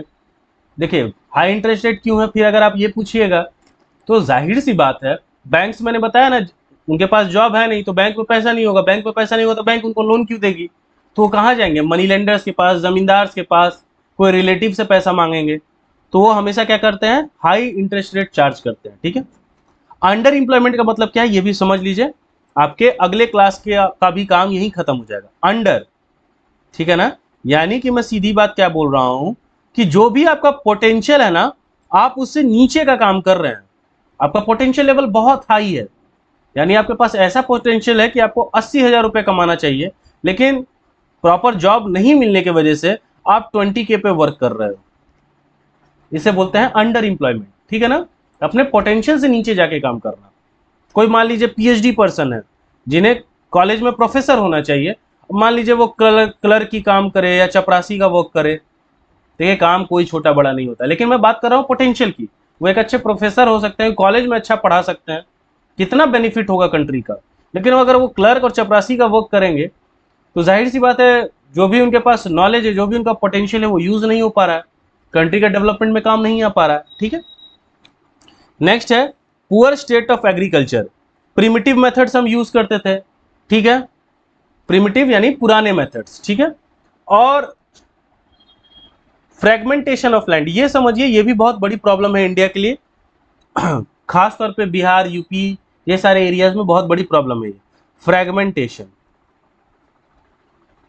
Fragmentation of land.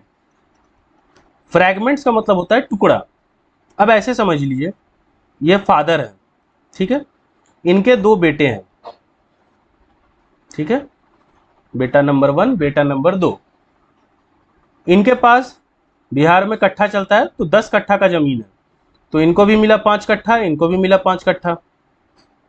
फिर इनके दो बेटे हुए तो इनको मिला 2.5 कट्ठा, इनको भी मिला 2.5 कट्ठा, 2.5 यहां भी बट गया, 2.5 इन इंग्लिश। ओके, तो 2.5 कट्ठा यहां पे भी मिला। अब इसके वजह से क्या हो रहा है, बात समझिए, ये लैंड जितना फ्रेगमेंट में टूटते जाएगा ना, रीजन्स ऑफ एग्रीकल्चर, एग्रीकल्चर के चांसेस घट जाते हैं। क्या होते हैं, एग्रीकल्चर करने का चांसेस क्या होते जाता है, डिक्रीज होते चल जाता है। ठीक है, तो पुअर स्टेट ऑफ एग्रीकल्चर क्यों कहा जा रहा है, एग्रीकल्चर हमारा धीरे धीरे रिड्यूस क्यों हो रहा है, घट क्यों रहा है, इसी रीजन की वजह से।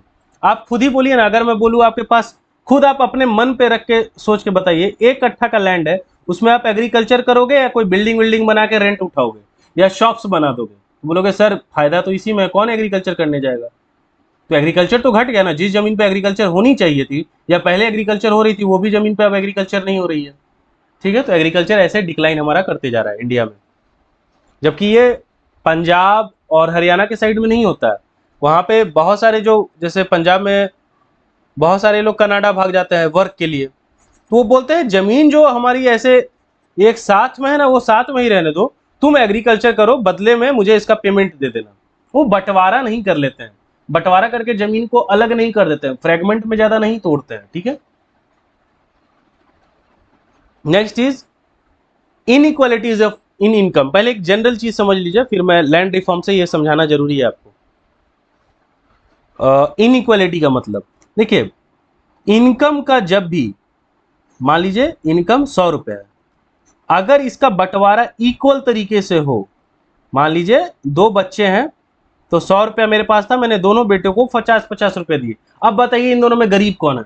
बोले सर क्या बात कर रहे हैं आप भी, 50-50 रुपए दोनों को तो दिए हैं, तो दोनों में से गरीब हम किसको बोलेंगे, दोनों के पास तो एक ही पैसा है, 85 रुपया है, और इसे मैं अनइक्वल तरीके से बांटू, एक को दे दूं 70 रुपए, एक को 30। अब मैं पूछूं गरीब कौन है, तो बोलोगे सर 30 रुपए वाला गरीब है।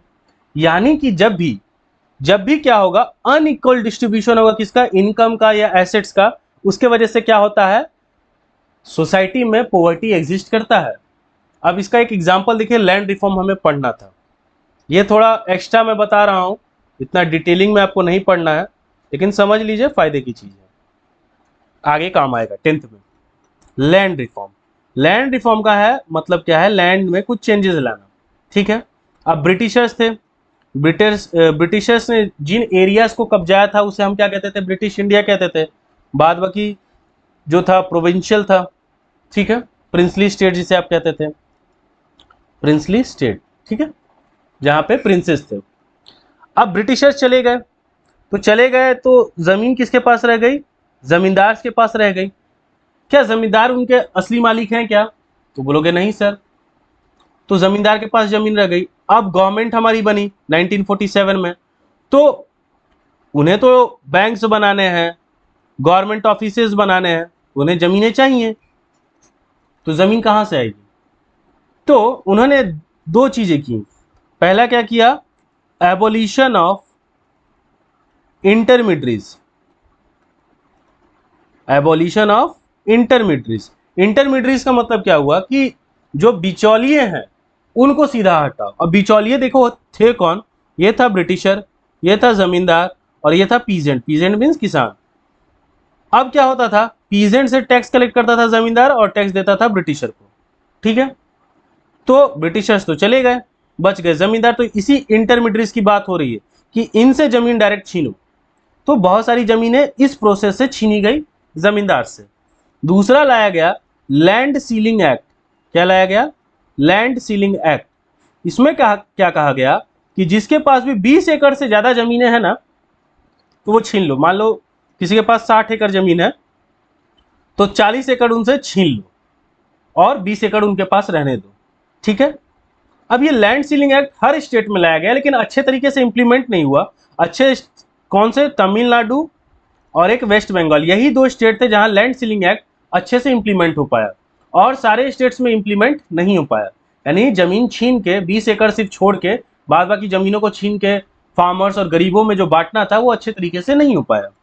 अब इसके वजह से क्या हो गया, मान लीजिए जिस स्टेट में, जैसे एग्जांपल ले लो वेस्ट बंगाल, कोई पर्सन है जिसके पास 60 एकड़ है, तो 20 रहने दिया, 40 एकड़ को क्या किया, फार्मर्स में डिस्ट्रीब्यूट कर दिया। अब जिस फार्मर्स के पास लैंड मिल गया वो भी खेती करेंगे, वो भी आगे बढ़ेंगे, ठीक है ना। वही इक्वल डिस्ट्रीब्यूशन जो मैंने अभी बताया था, वो बच्चे की कहानी, 50-50 रुपया दे दिया, कोई गरीब नहीं रहेगा। लेकिन जिस स्टेट में ये नहीं हो पाया, यानी मैं इसको मिटा दूं, 60 का 60 एकड़ ही उसी आदमी के पास रह गया, क्या वो पर्सन रीच नहीं होगा आगे के टाइम पे? क्योंकि 60 एकड़ जमीन है, 60 एकड़ जमीन बहुत होता है। उस पर कितना एग्रीकल्चर होगा, वो कितना पैसा कमाएगा, वो पैसा कमाएगा तो उतना ही एक्सप्लॉयटेशन करेगा, ठीक है। अब इसमें भी एक और कॉन्सेप्ट समझिए।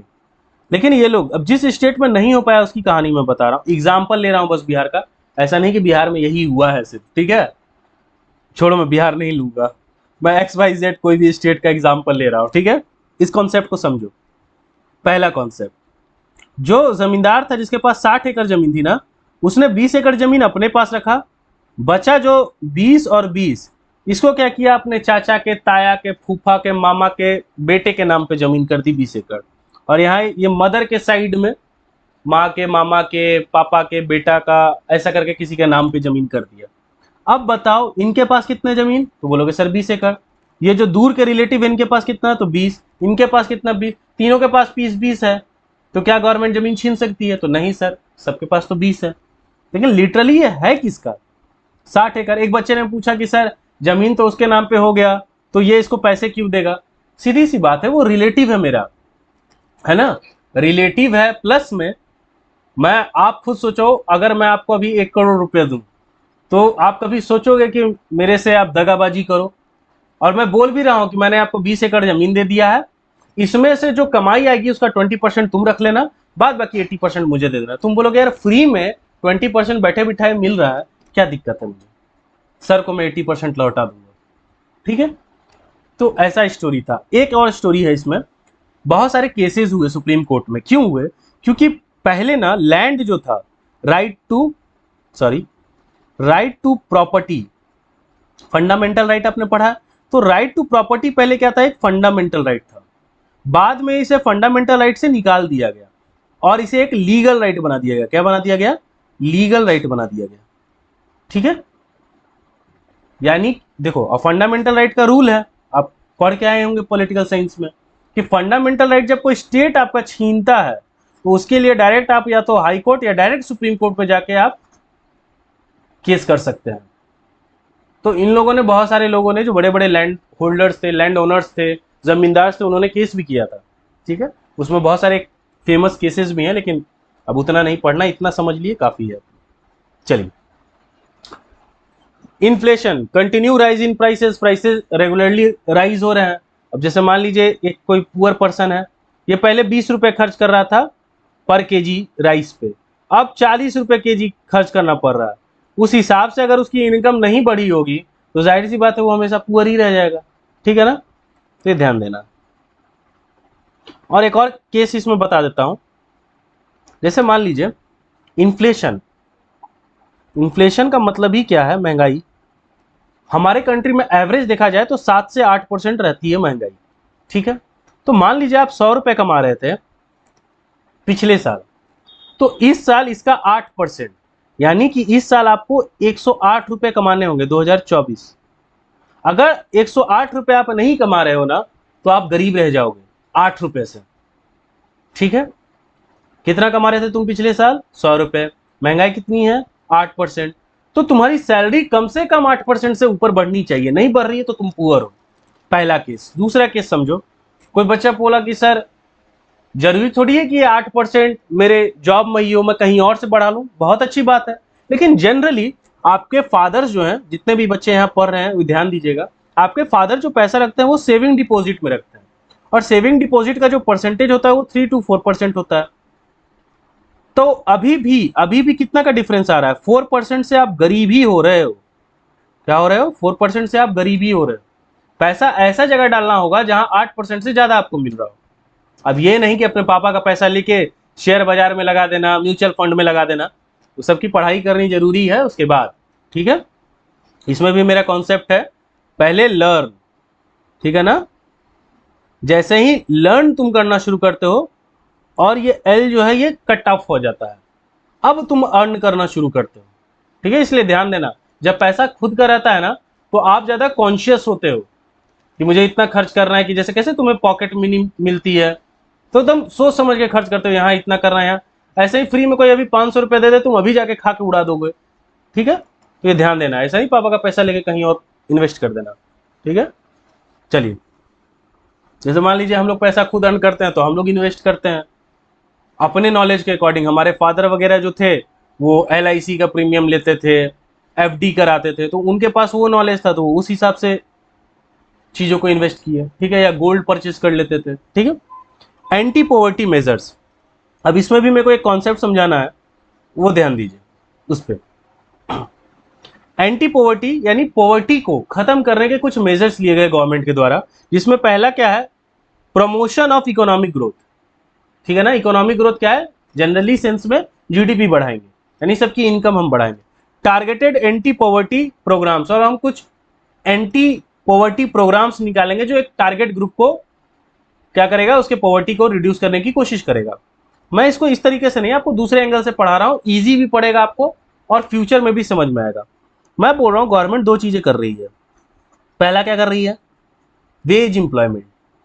क्या मैं बोल रहा हूं? Veg employment. दूसरा क्या बोल रहा हूं? Self employment. बोलोगे सर वेज और सेल्फ क्या है? हिंदी में लिखता हूं, मतलब आपके व्हाट्सएप लैंग्वेज में लिखता हूं। वेज मतलब दूसरे के लिए, और सेल्फ मतलब अपने लिए, खुद का।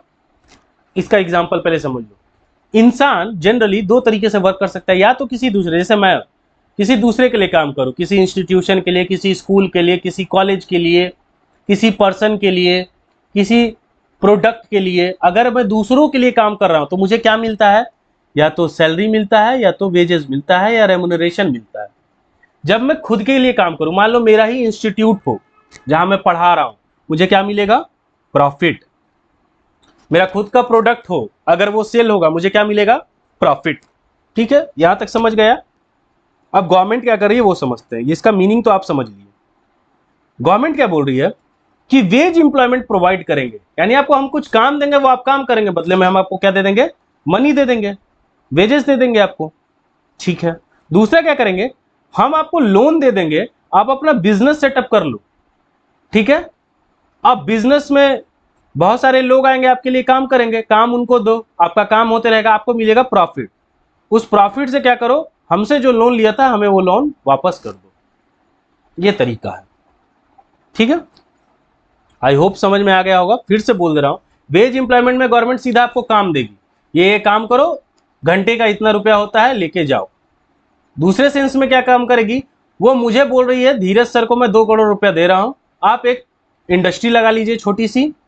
अब उसके वजह से क्या होगा? देखो, इनडायरेक्टली बहुत लोग को मैं जॉब्स दे रहा हूं। ये गवर्नमेंट ही काम करा रही है, लेकिन इनडायरेक्टली क्या कर रही है? बहुत लोग को जॉब्स प्रोवाइड करा रही है। और वही तो मुद्दा है ना, पॉवर्टी हमें हटाना है। बहुत लोगों को नौकरी मिलेगी तो क्या होगा? पॉवर्टी रिड्यूस होगा। तो उसने मुझे 2 करोड़ रुपए दे दिए, 2 करोड़ से मैंने इंडस्ट्री बना ली। अब इंडस्ट्री से क्या हो रहा है? वहां पे बहुत सारे लोग आ रहे हैं, काम कर रहे हैं, मुझे भी प्रॉफिट हो रहा है, मेरी चीजें बिक रही हैं, मुझे प्रॉफिट हो रहा है। धीरे धीरे करके मैं गवर्नमेंट का 2 करोड़ रुपया वापस लौटा दूंगा, और देखा जाए तो बहुत सारे लोगों को एम्प्लॉयमेंट भी मिल गया, उनकी पॉवर्टी भी खत्म हो गई। ठीक है, ये दो तरीका है। जैसे देखिए, अब आप खुद कैटेगराइज करेंगे, मैं नहीं बताऊंगा एक भी, आप खुद समझेंगे कहाँ आपको वेजेस मिल रहे होंगे, कहाँ आपको पैसे दे दिए गए हैं बिजनेस ओपन करने के लिए। किताब में ऐसे नहीं दिया हुआ, पहले बता दे रहा हूँ। Mahatma Gandhi national rural employment guarantee programme, इसमें क्या है 100 डेज का वर्क दिया गया है। अभी मैंने लिख दिया है वेज एम्प्लॉयमेंट, यानी 100 दिन आप काम करोगे, गवर्नमेंट आपको 100 दिन का काम देगी, बदले में आपको पेमेंट देगी। और बहुत सारे ऐसे जगह है जहां ड्रॉट आया हुआ, सस्टेनेबल डेवलपमेंट का काम गवर्नमेंट जनरली करवाएगी, ठीक है ना। कहीं रोड्स बनवाने का काम हो सकता है, या फिर कहीं डिफॉरेस्टेशन ज़्यादा हुआ है तो वहाँ एफॉरेस्टेशन करवाना, ड्रॉट आया हुआ है तो वहाँ प्लांटेशन कराना, ठीक है, ऐसे काम। 1/3 रिजर्व फॉर वुमेन्स, यानी जो जॉब्स होंगे उसमें से 1/3 जो पोजीशन होगा वो वुमेन्स के लिए रिजर्व है, ठीक है। प्राइम मिनिस्टर रोजगार योजना 1993 में आया। क्या लिखा हुआ है यहाँ? सेल्फ एम्प्लॉयमेंट, यानी जो एजुकेटेड अनएम्प्लॉयड लोग हैं उन्हें कुछ पैसे दे दिए जाएंगे, वो अपना स्मॉल बिजनेस क्या कर लेंगे, सेटअप कर लेंगे, कहाँ? रूरल चाहे स्मॉल टाउन्स में, ठीक है। अब समझ गए होंगे ये प्रोग्राम किसका होगा, सेल्फ एम्प्लॉयमेंट का। थर्ड चलते हैं, स्वर्ण जयंती ग्राम स्वरोजगार योजना 1991 में आया। सेल्फ हेल्प ग्रुप, अब ये पढ़ लीजिए, 10th में भी काम आएगा आपके, ठीक है। सेल्फ हेल्प ग्रुप क्या होता है?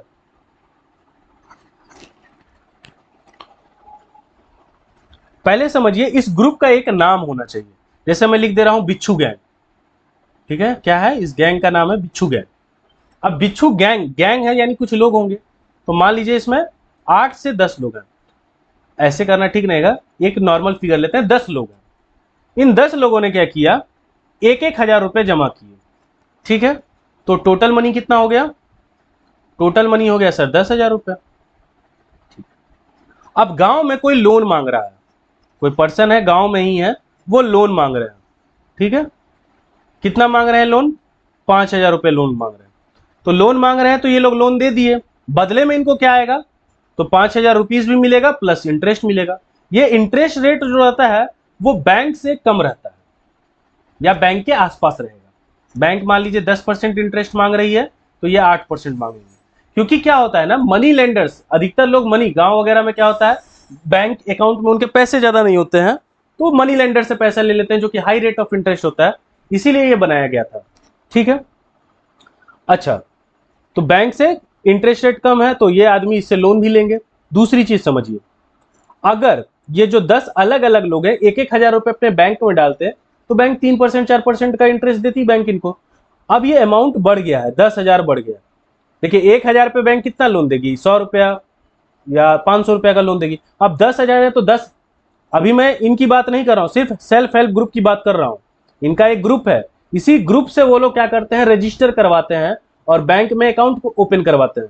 अब इस पे क्या होता है ना, जो बैंक्स होती है वो इनको लोन प्रोवाइड करती है और भी सस्ते रेट पे, क्योंकि ये क्या कर रहे हैं, लोगों की मदद कर रहे हैं, ठीक है ना। यानी अदर ग्रुप को अगर ये लोन दे रहे हैं 8% पे, तो सेल्फ हेल्प ग्रुप वाले को ये 6% पे ही दे देते हैं लोन। गवर्नमेंट ने भी ऐसा बोल रखा है।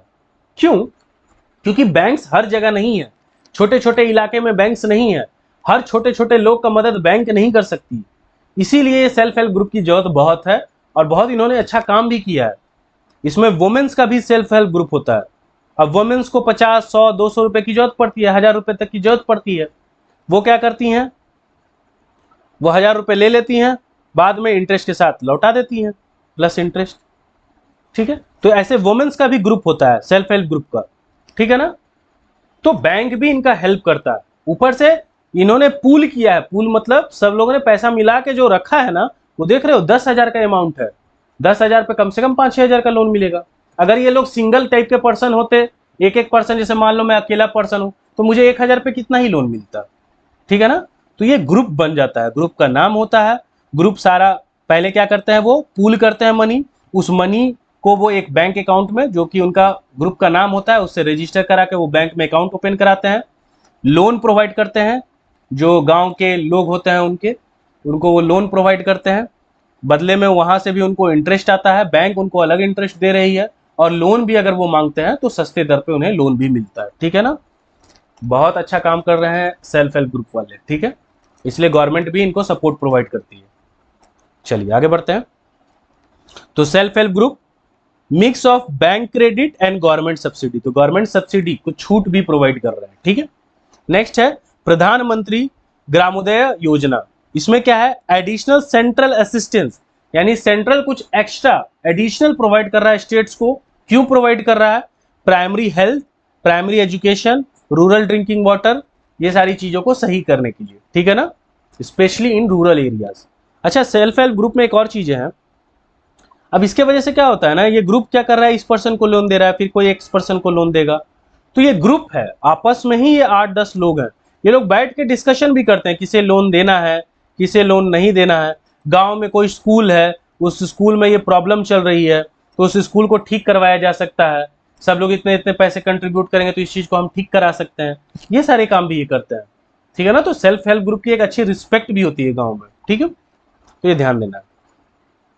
चलिए आगे बढ़ते हैं, तो खत्म ही है आपका चैप्टर। यहाँ इंपॉर्टेंट क्वेश्चंस देख लेते हैं आपके एग्जामिनेशन। देखिए, आपका यूटी एग्जामिनेशन हो, पहले ही बता दे रहा हूँ मैं, कोई यूनिट टेस्ट का एग्जामिनेशन हो, मिड टर्म हो या फाइनल्स हो, ये क्वेश्चन तीनों के लिए रेलेवेंसी रहेगा, ठीक है ना। जो भी मैं इंपॉर्टेंट क्वेश्चन हर चैप्टर में बता रहा हूँ वो हर तरीके के एग्जाम के लिए रेलेवेंट है, ठीक है, इसलिए ध्यान में रखना है। What are the causes of poverty पढ़ा है हमने, कोई भी 4-5 पॉइंट आप लिख सकते हैं, उसे एक्सप्लेन कर दीजिएगा। Describe how the poverty line is estimated in India, कैसे एस्टिमेट करते हैं। अच्छा, एस्टिमेशन का काम कौन करता है, एनएसएसओ, टाइम टू टाइम ये चीजों को वॉच करता है और वो जो रेट है उसे चेंज करता है, ठीक है। और कोई भी ये ऐसे कुछ भी पूछा जा सकता है, लेकिन ज्यादा चांसेस होते हैं आपसे एग्जाम में पूछे जाएंगे। अभी तो एमजी नरेगा आपने किताब में पढ़ा है, इसका नाम मनरेगा भी है, चेंज होते रहा है बहुत बार नाम, तो मनरेगा पूछा जा सकता है और पीएमआरवाई, ठीक है ना। तो ये 3 आपके इंपॉर्टेंट क्वेश्चन है। आपका चैप्टर का यहाँ द एंड हुआ, ठीक है। कोई भी अगर डाउट रह गया इस चैप्टर रिलेटेड, कोई सवाल आपको पूछना है, तो आप इंस्टाग्राम पे मेरे को मैसेज कर सकते हैं। नोट्स आपको चाहिए तो आप टेलीग्राम, उसका भी लिंक दिया हुआ है, डिस्क्रिप्शन बॉक्स में लिंक मिल जाएगा, वहां पे आप जाके नोट्स को डाउनलोड कर सकते हैं, ठीक है। ज़्यादा से ज़्यादा अपने दोस्तों को शेयर करें कि वो भी पढ़ें, आगे बढ़े लाइफ में, ठीक है ना, एक अच्छा ह्यूमन कैपिटल बने वो, ठीक है। बाद बाकी फिर मैं बता रहा हूँ, कोई दिक्कत हो आप तुरंत मैसेज करें, ठीक है। सो मन लगा के पढ़ते रहिए, फिर मिलते हैं, बाय, गुड नाइट।